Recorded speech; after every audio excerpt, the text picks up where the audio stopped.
이어서 두 번째 발제로 JCN 컴퍼니의 존청 대표님을 모시고 기술 기반 한국 스타트업의 실리콘밸리 진출 법률 가이드란 주제의 발제를 듣도록 하겠습니다. 우리 뜨거운 박수로 환영해 주십시오.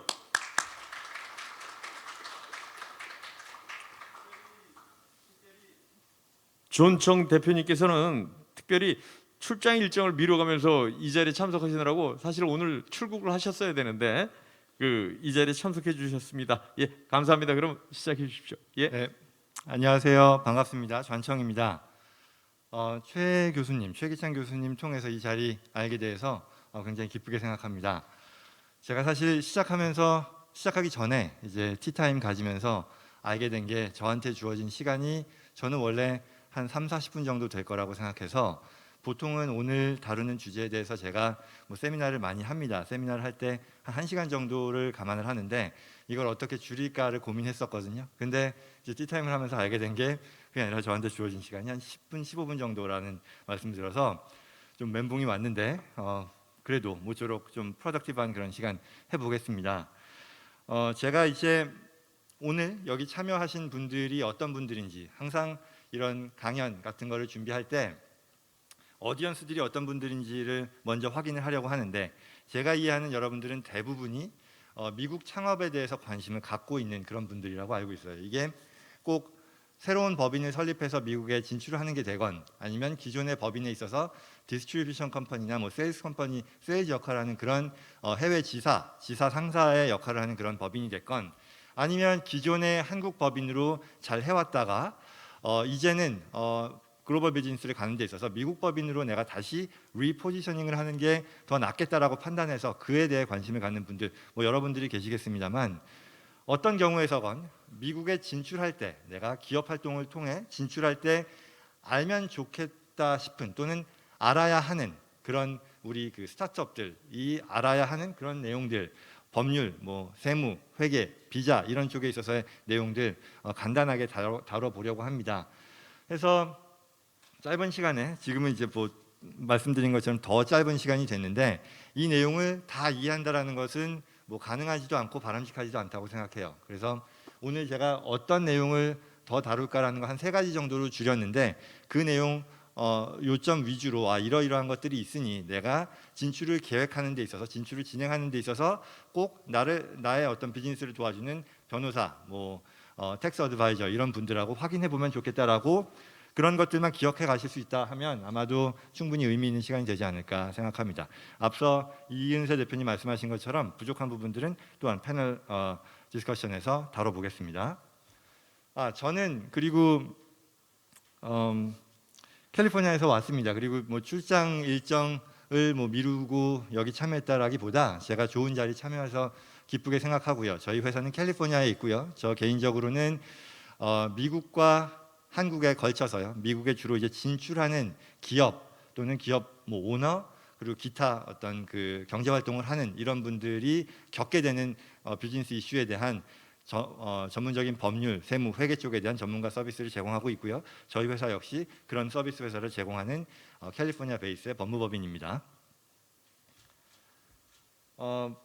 오늘 다룰 내용들이 여러 가지가 있는데 3가지를 하면 좋겠다 생각했습니다. 하나는 이 미국 법인화를 했을 때 우리가 누릴 수 있는 장점에 대한 것들 놓치기 쉽지만 꼭 알아두면 도움이 될 법한 그런 장점에 대한 부분들을 포인트로 얘기를 할 것이고요.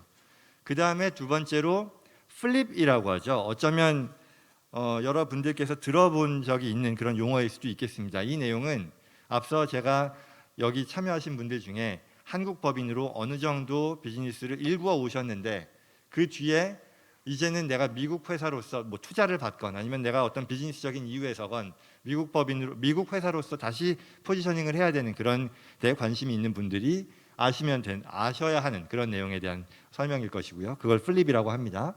그리고 3번째는 이제 법인 설립을 할 때 나는 텍사스에서 비즈니스를 할 건데 그럼 텍사스에서 법인을 세우면 될지 캘리포니아 실리콘밸리에 진출하려고 하는데 실리콘밸리 진출하지. 그런데 어디서 듣기로는 델라웨어 코퍼레이션이 그렇게 좋다라고 하는데 도대체 이게 우리한테 무슨 상관이 있는 건지, 이게 정말 우리한테도 델라웨어 코퍼레이션을 설립했을 때 더 장점이 있는 건지, 이런 부분들을 평가해 볼 수 있는 그런 내용에 대한 설명 해드리겠습니다.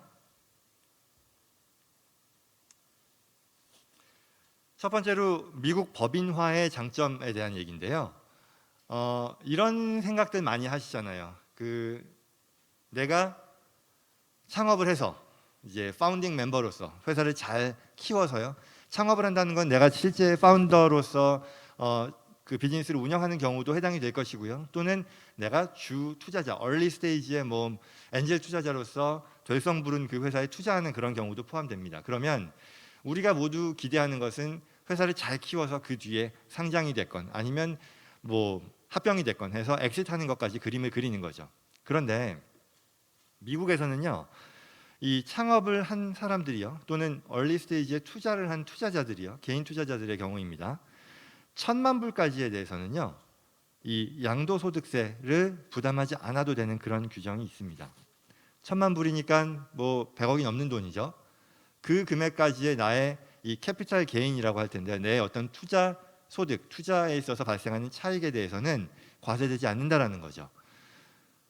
이 굉장히, 저는 처음에 이 얘기를 들었을 때 굉장히 놀랐는데, 놀라운 얘기일 겁니다. 뭐 한국에서의 관련 법이 어떻게 되어 있는지, 그리고 또한 우리가 한국인이기 때문에 미국에 진출했을 때 한국 법에 있어서의 또 적용이 어떻게 되는지도 관심의 대상이겠지만, 그 부분을 논외로 한다면 일단 미국에서 창업하는 사람들은 내가 이후에 엑시트하기까지 1,000만 불까지에 대해서 세금을 내지 않아도 된다라는 거니까 이런 제도가 있고요. 또한 우리도 미국에 진출해서 회사를 설립하고 미국 법인을 통한 운영을 진행하면서요, 나중에 엑시트할 때 똑같은 혜택을 누릴 수 있다라는 거죠.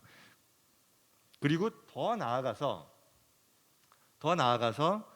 이와 같은 이 1,000만 불의 혜택뿐만 아니라 이걸 다른 투자에, 다른 회사에 대한 투자로 다시 또 활용할 경우, 이 나의 투자 수익을요, 그 경우에는 또 다른 1,000만 불까지를 또한 세금을 내지 않고 이월할 수 있는 그런 혜택을 미국 정부의 세법은 제공하고 있습니다.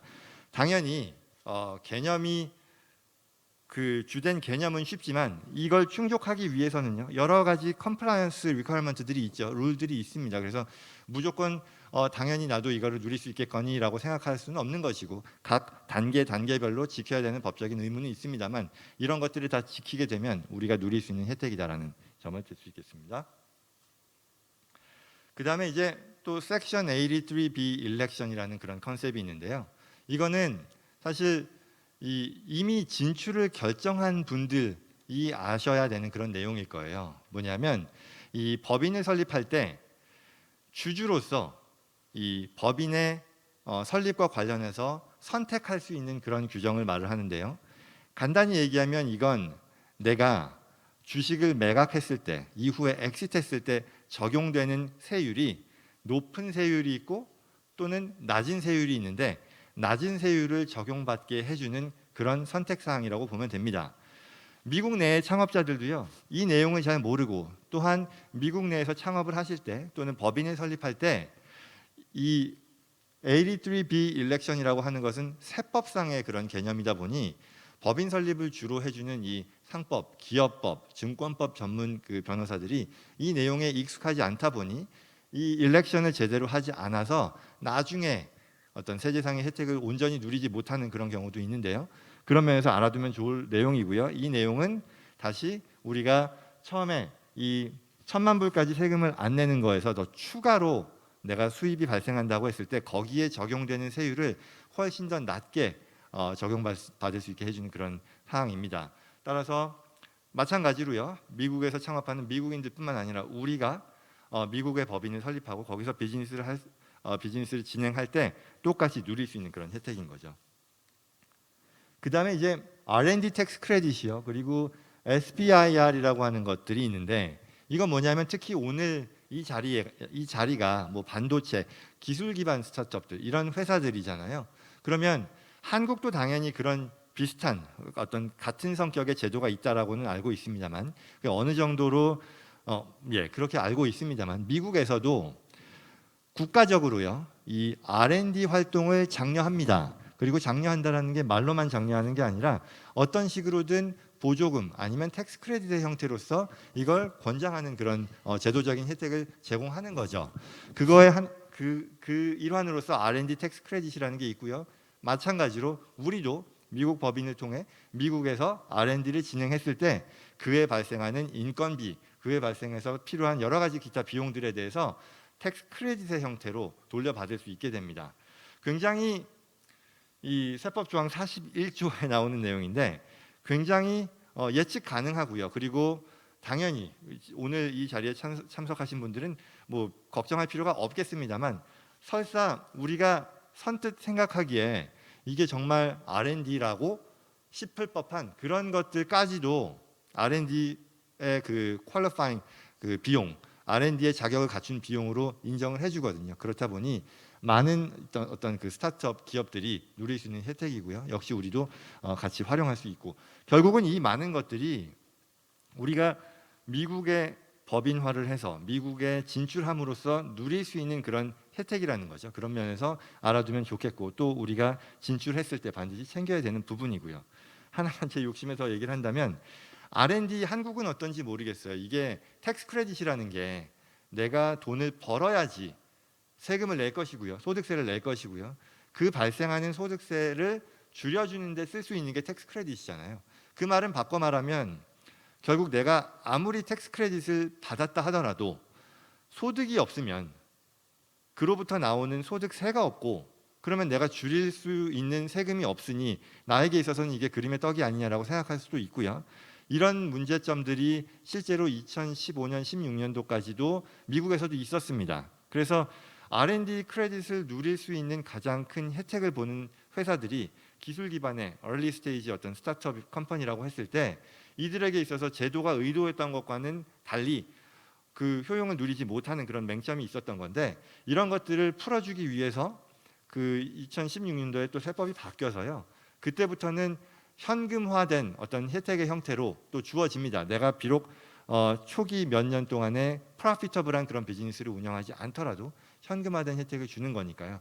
역시 충분히 누릴 수 있는 그런 혜택이 되겠죠. 그리고 SBIR이라고 하는 것은 우리나라에서도 지금 뭐 여러분들도 해당이 되시겠습니다만 어떤 정부 차원에서의 보조금, 뭐 그랜트 그리고 정부 사업에 대한 참여를 말하는 건데요. 이게 뭐 중앙 정부, 연방 정부뿐만 아니라 주, 카운티, 시리 이런 정도의 레벨에서도 다 발생하는 거고 우리 역시도 일정한 자격, 오너 주주의 일정 자격만 갖춘다면 같이 누릴 수 있는 그런 혜택이니까 내가 아직 이와 같이 미국에 진출하는 데 있어서 타이밍이 준비가 된 거냐 아니냐를 판단하는 데 있어서 감안해 두면 좋을 그런 내용이겠죠. 네, 그 다음으로 플립에 대한 말씀을 드리면요. 혹시 관심이 지금 있는 분 있을까요? 그러니까 내가 한국 법인으로서 이제 그렇잖아요. 비즈니스적인 이유에서 내가 가야 될 곳은 최종적으로는 미국 법인인데 그게 어떤 이유에서건 내가 비즈니스적으로 그렇게 해야 되는데 거기에 다다르기까지의 변수가 워낙에 많다 보니 초기에는 뭐 인력 구성도 마찬가지일 것이고요. 뭐 여러 가지를 봤을 때 내가 뭐 내 언어, 내 문화 이런 것들을 감안해서 어느 정도 내가 단계에 이를 때까지는 한국에서 이런 것들을 진행하고 이게 준비가 됐다라고 싶을 때 다시 컨버트를 하는 거죠. 미국 회사로. 그게 이제 플립인 건데 아마 굉장히 많은 케이스를 저희도 진행을 해왔고 또 하고 있는데 어떤 이유에서건 그와 같은 결정이 서면 이제 플립에 대해서 그 다음 단계로서 고민을 하고 관심을 갖게 되는 거죠. 그러면 그러면 이제 어떤 방식으로 플립을 진행하느냐? 이거는 말하자면 한국에요. 가나다 법인이라고 하는 회사를 세워서 운영을 하던 그런 기업이 오케이 이제는 미국 회사로 나는 간다라는 판단을 통해 가나다 법인이 한국에 설립된 가나다 법인이 미국에 설립된 ABC 잉크로 바뀌는 그 과정을 말합니다. 그리고 기존의 비즈니스는 그대로 유지된 상태에서 바뀌는 거죠. 이게 국내에서 발생하는 거래라면 그렇게 복잡한 게 아닌데 국경을 넘어서는 거래이다 보니 여러 가지 고려 사항들이 많이 나오는 거고요. 그랬을 때 두 가지의 구조가 있어요. 두 가지의 서로 다른 구조가 있는데 우선 첫 번째 구조는요. 가나다 법인이 완전히 없어지고 ABC 법인만 남는 그런 방식을 말합니다. 그리고요. 두 번째는 가나다 법인은 그대로 두는데 이 한국의 가나다 법인의 주주가 A, B, C가 있겠죠. 이런 창업 멤버도 있을 것이고 어떨 때는 기관 투자자들로부터 투자를 받은 그런 경우도 있겠죠. 이 주주들이 가나다 법인의 주주였다가 미국에 설립된 ABC 법인의 주주로 그대로 옮겨가고 그 ABC 법인이 가나다 법인을 100% 소유하는, 이해되시죠? 예, 그런 구조로 가는 게 또 다른 플립의 방식인데, 관행적으로는요. 처음 말씀드린 그런 이 방식보다 지금 말씀드린 자회사 구조로 가는 것이 훨씬 더 일반적입니다. 그래서 그 이유는 뭐 여러 가지가 있겠습니다만 어떤 비즈니스의 연속성이라는 면에 있어서 기존의 법인, 기존의 한국 법인을 완전히 리퀴데이트하지 않고 계속해서 이어갈 수 있는 상태에서 그 윗선의 홀딩 컴퍼니를 미국 법인으로 만들 수 있기 때문에 계속해서 뭐 이어지는 장점이 있고 그런 부분들을 감안해서겠죠.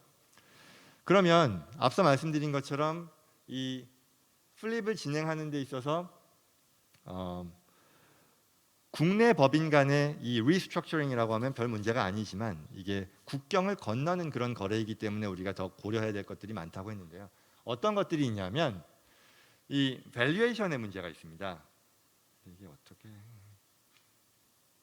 밸류에이션의 문제가 있고요. 그리고 과세의 문제가 있습니다. 그리고 물론 법적인 그런 고려 사항도 있을 것이고요.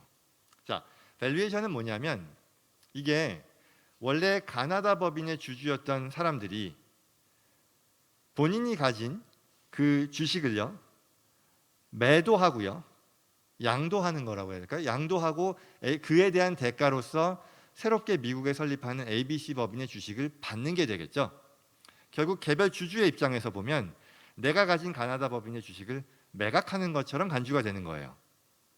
그래서 한국에도 이와 같은 상황에 대해서 과세를 이월해주는 특별법이 있는데 미국에도 당연히 있고요. 그러나 이게 국경을 벗어나는 거래이다 보니 한국의 세법 입장에서는요. 이걸 양도, 텍서블 이벤트로 본다라는 거죠. 그랬을 때 결국 기존에 내가 가지고 있던 가나다 법인의 주주로서 가지고 있던 그 주식의 가치라는 걸 우리는 따져야 되는 것이고 그리고 그 가치에 대해 대가로서 결국 그 가치만큼을 나는 매도해서 실현하는 거잖아요. 그럼 내가 그때 당시에 처음에 이 주식을 취득했을 때 그 원가와 그 차액만큼에 대해서 과세를 하고 그 다음에 이제 미국의 주주로 바뀌게 되는 그런 과정이 이어진다는 거죠.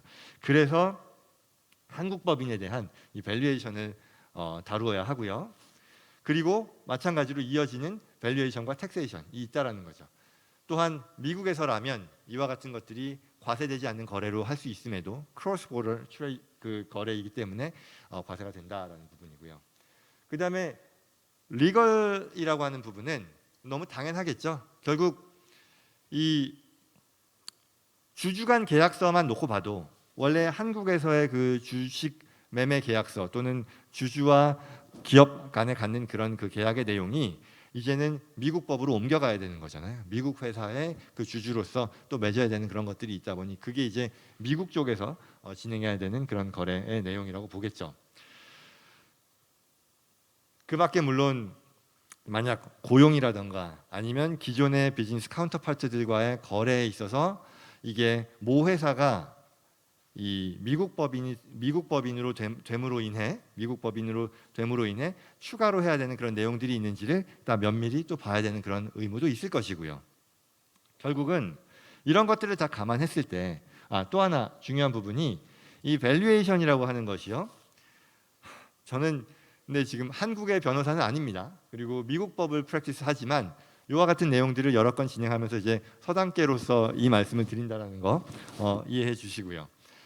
그랬을 때 한국의 양도세를 계산하는 방식이 우리가 뭐 이런 거 있잖아요. 밸류에이션으로 내가 뭐 100억 가치 인정받아서 프리머니 100억 가치 인정받아서 뭐 20% 감안해서 얼마 들여오게 됐다라고 했을 때 우리 회사가 이만큼 밸류를 인정받았네.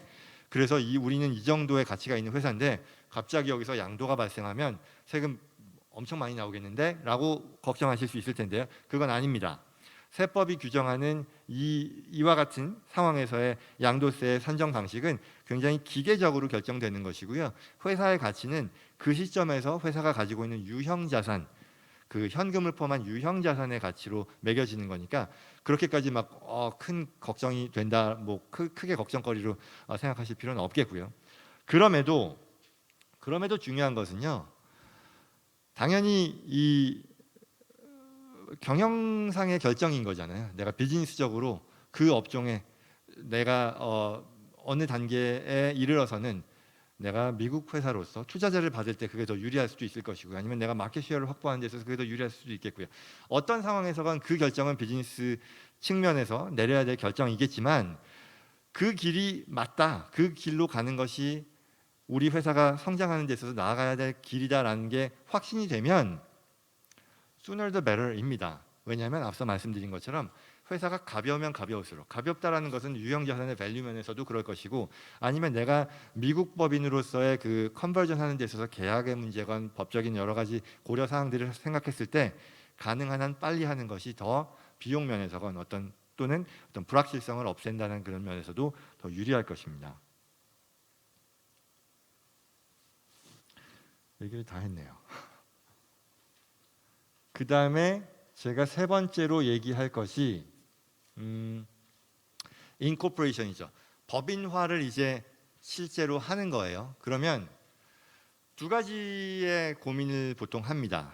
주로 미국에서 비즈니스를 처음부터 시작하는 분들이 겪는 고려 사항인데 마찬가지일 겁니다. 물론 똑같이 적용되는 건 아니겠지만 이 한국에서 진출할 때도 두 가지의 고민이에요. 어떤 형태의 엔터티를 선택할 것인지를 고민하게 되고요.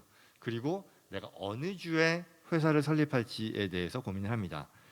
어떤 형태의 법인을 고려할지에 대해서는 사실 여러 가지 형태가 있습니다. 뭐 미국도 그렇고 뭐 한국도 그렇고 제가 알기로도 뭐 주식 회사가 있고 뭐 합자 회사가 있고 한명 회사가 있고 뭐 이런저런 것들이 있잖아요. 미국도 마찬가지인데요. 지금 이 자리에 계시는 분들께서는 그런 것들을 다 알 필요는 없습니다. 결국 우리가 진출하는 이유가 한국 모 회사에서 미국의 그 자회사를 진출하는 방식이건 아니면 플립이 됐건 아니면 아예 얼리 스테이지 스타트업으로서 미국에 시작하는 그런 회사로서 이제 향후에 투자를 받는 그런 구조를 감안한다라고 했을 때 선택하는 것은 코퍼레이션 아니면 리미티드 라이블리티 컴퍼니를 선택하게 됩니다. 그 중에서도 주로 이제 코퍼레이션을 선택하게 되는 것이고요. 그러면 이제 다음 단계로 이제 고민을 하는 것이 어느 주에 설립하느냐입니다. 그랬을 때 여러 배경으로 이제 듣는 말씀들이 있을 거예요. 뭐 네바다나 뭐 플로리다 아니면 뭐 이런 데 가면 세금을 덜 낸다더라. 그렇죠? 델라웨어에 가도 뭐 세금을 덜 낸다더라. 그런데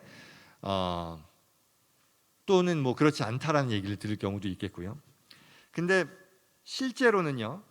미국의 뭐 Fortune 500 컴퍼니 뭐 이런 회사들이 거의 예외 없이요. 90 몇 %가 다 델라웨어 컴퍼니, 델라웨어 코퍼레이션의 형태를 취합니다.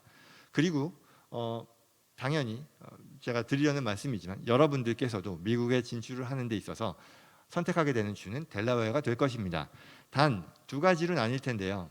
만약에 내가 미국에 진출을 하는, 미국에 법인화를 하는 이유가 모 회사는 한국에 두고 자회사를 하나의 그 미국 진출의 전진 기지로서 사용하고자 한다. 그런 목적으로 내가 100% 소유한 현지 법인을 설립한다라고 하면 델라웨어를 설립하지 않으셔도 됩니다. 그렇게 할 이유가 없고 내가 어디에서 비즈니스를 할지를 결정하고 그 비즈니스를 하는 그 주에 법인 설립을 하시면 됩니다. 그러면 언제 델라웨어에 설립을 하게 되느냐? 우선 그 전에 왜 미국에서 설립을 하느냐부터 얘기를 할 수 있겠죠. 미국에서의 법인 설립이라고 하는 것이 결국 앞서 말씀드렸던 그런 세제상의 혜택도 있을 것이고요. 그리고 투자자들이 요구하기 때문에 또 해당이 될 겁니다. 뭐 미국의 투자자들이 본인들이 익숙한 법, 본인들이 익숙한 jurisdiction을 선호할 거잖아요. 그런 면에서 당연히 우문현답이겠죠. 그런 혜택이 있는 것이고요. 그렇다면 왜 델라웨어를 선택하느냐일 텐데요. 이거 역시도 몇 가지 관점이 있습니다만 투자자들이 요구하는 부분들도 굉장히 크다라고 하겠습니다. 뭐냐면 우리가 그 기관 투자자들 또는 엔젤 투자자들의 투자를 받는 데 있어서 투자자들은 역시 그 기업의 장래성을 보고 투자를 하지만 여전히 투자자로서의 권한이라든가 이런 것들을 최대한 확보하려고 하겠죠. 그랬을 때 그 중에서는요, 회사가 어느 정도 성장을 했을 때 내가 얼마만큼 회사의 의사결정에 영향을 미칠 수 있느냐를 당연히 고려할 텐데, 델라웨어 법이 제공하는 그 스테이트 그 시큐리티 러 상의 제도가 다른 주들에 비해서 우선주 투자자들을 훨씬 더 우호적으로 대해준다라고 합니다. 그런 면에서 예컨대 어떤 기업의 굉장히 주요한 의사결정을 내리는 데 있어서 원래는 이 우선주주들이겠죠. 이 기관 투자자들이라고 하면 우선주주들이 의사결정을 전부 다 내리지 못하는 것이 무슨 얘기냐면 어떤 주요 의사결정에 대해서 보통 주주들이 참여하도록 하는 그런 의사결정 사항들이 있을 텐데 델라웨어에서는 그런 것들을 요구하지 않는다라는 거죠. 이런 식의 혜택들이 있는 것이고, 그리고 또 미국은 이 배심원 제도라고 하잖아요. 그래서 배심원 제도를 했을 때의 장점이라면 좀 더 어떤 사회의 상황 이런 것들을 제대로 반영한다라는 장점도 있지만 나쁘게 얘기하면 여론에 휘둘릴 수도 있다라는 그런 단점이 있을 텐데, 델라웨어에서의 이 콜 시스템은 어떤 사안에 대해서 판결을 내리는 것이 주리 시스템이 아니라 재판관이 판사가 내리는 그런 시스템을 택하게 됩니다. 결국 회사 입장에서는 어떤 예측 가능성, 어떤 판례를 놓고 봤을 때 그런 부분들이 더 우호적으로 작동할 수 있다라는 그런 예상을 할 수 있겠죠. 반면에 세금으로부터 나오는 혜택이 있다라는 것은 맞지 않는 말이고요. 그 부분을 오늘 더 말씀드릴 필요는 없겠습니다만 이와 같은 것들을 다 감안해서 우리가 결국은 미국에 진출하는 이유가 향후에 어떤 투자자들 그리고 비즈니스 파트너들 간의 어떤 업무 협조에 있어서의 나의 포지셔닝을 위하는 거라면 고민할 필요 없이 델라웨어로 가는 것이 솔루션이 될 것이다라는 그런 내용이겠죠. 그리고 이제 비자에 대한 얘기도 있을 텐데요. 이 내용은 아마도 프랙티컬하게는 가장 많은 분들께서 궁금해하신 내용일 수도 있겠고요. 그리고 더 나아가서 특히 이제 기술 기반의 어떤 그 창업자들이 누릴 수 있는 여러 가지 그 비자 옵션들이요. 그렇지 않은 다른 분들에 비해서 훨씬 더 광범위하게 있다라는 점에서 관심 많이 가지실 텐데요. 그 부분은 이제 이 패널 디스커션에서 질문 나오면 그때 다뤄보도록 하겠습니다. 제가 시간을 맞게 했나 모르겠네요. 근데 아무튼 여기까지 준비된 내용이었습니다. 감사합니다. 예, 유익한 말씀 잘 들었습니다. 자세한 얘기는 우리 패널 토의 시간에 심도 깊게 다뤄보도록 하겠습니다. 다시 한번 좋은 발제해 주신 조은청 대표님께 큰 박수 부탁드립니다.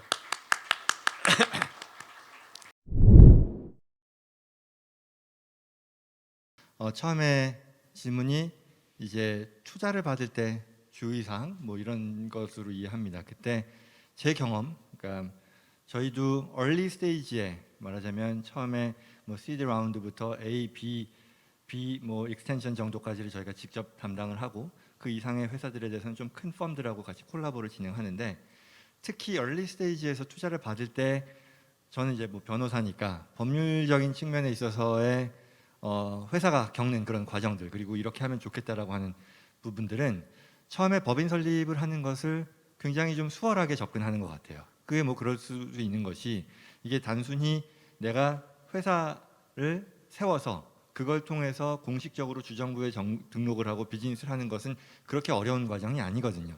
그런데 제가 드리려고 하는 얘기의 요지는 처음에 법인 설립 문서들을 제대로 준비를 해 놓아야 한다. 왜냐하면 투자자들이 이제 투자를 결정하는 데서 들어와서 하는 게 이제 듀 딜리전스라고 하잖아요. 실사를 하는데 그게 재무적인 면에 있어서의 듀 딜리전스도 있을 것이고 세무 면에 있어서의 듀 딜리전스도 있을 것이고 또한 법률적인 면에서 듀 딜리전스도 있을 거라는 거죠. 그리고 비즈니스는 당연히 비즈니스 차원의 그 실사를 할 것이고요. 그랬을 때 대부분의 경우 처음에 쉽게 시작했던 것들이 말하자면 미국에서도 그 DIY라고 하잖아요. Do it yourself 하는 그런 소프트웨어들을 써가지고 만들었던 것들이 나중에 되면 이게 발목을 잡는 그런 경우들이 있더라.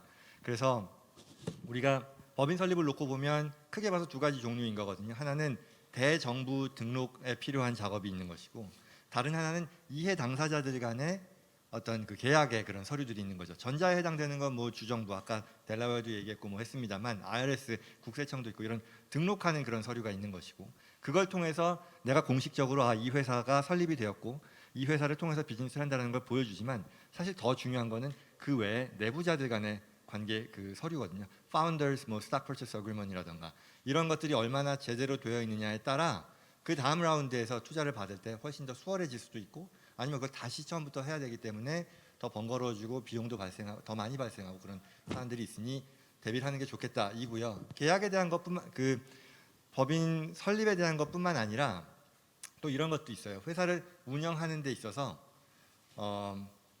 반드시 필요한 그 인터널 컨트롤에 대한 부분이죠. 그런 부분들에 대한 서류들 역시 그 작업이 얼마나 되어 있느냐에 따라서 투자를 받는 데 있어서 내가 더 뭐 글쎄요, 그게 만약에 너무 부족하다 그러면 투자 결정에 있어서 문제가 될 수도 있겠지만, 그보다는 그 투자를 받는 데 있어서 내가 비즈니스도 신경 써야 되는데 이런 쪽에 더 에너지를 소비하게 되는 그런 상황들이 발생할 수 있다라는 거죠. 그랬을 때 예를 들어 뭐 HR 팔러시죠. 우리나라에도 뭐 근로계약서에 대한 부분이 있을 것이고 또 인플로이 핸드북이라든가 이런 것들도 있는데, 많은 경우 이제 얼리 스테이지에 있는 회사들은 그런 것들을 고려하지 않죠. 그러면 그런 부분들이 얼마나 잘 되어 있는지를 확인하고 투자 이전 단계에서, 투자 라운드 이전 단계에서 다 구비해 놓는 것을 요구받기도 하고요.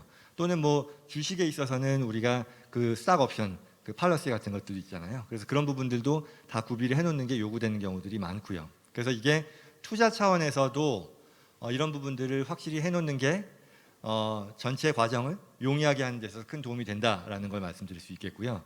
또 그 다음으로 이제 질문 있었던 게 뭐 고용에 대한 부분을 말씀하셨는데, 아마 제가 계속 얘기는 하지 않겠고 그 다음에 그 이후에 다른 질문이 나왔을 때 또 추가를 하겠습니다만, 한 가지 말씀드릴 수 있는 것은 이 앞서 지금 HR 팔러시, 뭐 인플로이 핸드북이나 이런 것들이 결국은 미국이라는 그 나라가 갖는 그 고용 시장의 특성, 굉장히 한국보다 더 플렉서블 하잖아요. 그 말은 한국에서는 뭐 고용과 해고와 어떤 퇴사에 있어서의 제약 조건들이 사용자의 입장에서건 아니면 직원의 입장에서건 여러 가지 거쳐야 되는 그런 그 규정이 있는데 반해 미국에서는 그게 at will이라고 하죠. 그러니까 누가 뭐라 할 것 없이, 이유 없이도 퇴사할 수 있고 퇴사를 뭐 해고를 할 수도 있고 하다 보니까 역설적으로 이게 나중에 돌아서 이제 wrongful 뭐 termination이라고 하는데, 이게 부당 해고라든가 그런 부분들로 이 분쟁의 소지가 되는 경우도 굉장히 많다라는 거죠. 그래서 그런 것들을 감안해서도 좀 미리미리 대비해 놓는 것들이 굉장히 큰 도움이 된다라는 점 말씀드립니다. 이 시점에 존 대표님께서 이제 좀 쫙 정리를 좀 할 필요가. 예, 말씀이 다 제가 그냥 정리하는 게 될 것 같은데요. 그래서 플립을 하죠. 그런 것들이 갖는 한계로 인해 플립에 관심을 갖게 되는 거죠. 그걸 할 만큼 그게 중요한 사안인지 여부는 또한 그 나름대로 평가를 할 것이고, 그리고 말씀하신 것처럼 그게 플립까지 가야 될 대상이 아니라고 생각한다면 모 회사, 한국 모 회사에 대한 스탁 컴펜세이션을 지급하기도 합니다. 그러면 당연히 그걸 지급받는 사람의 입장에서 그런 것까지 다 감안하겠죠. 애초에 한국 회사에 조인한다라는 것 자체가 그런 부분들까지 감안해서 조인을 하는 것일 거고, 그래서 결국 한국 법인의 스탁 옵션이 갖는 뭐 본인 입장에서의 한계라든가 제약이라는 거, 그런 거 디스카운트해서 감안될 부분일 거라는 거죠. 근데 일단 그건 것 같아요. 그래서 플립을 하는 여러 가지 이유 중에 대표적으로 이 회사가 얼마나 그 자체로서 성장할 것이냐인 거잖아요. 간혹 이런 경우도 있어요.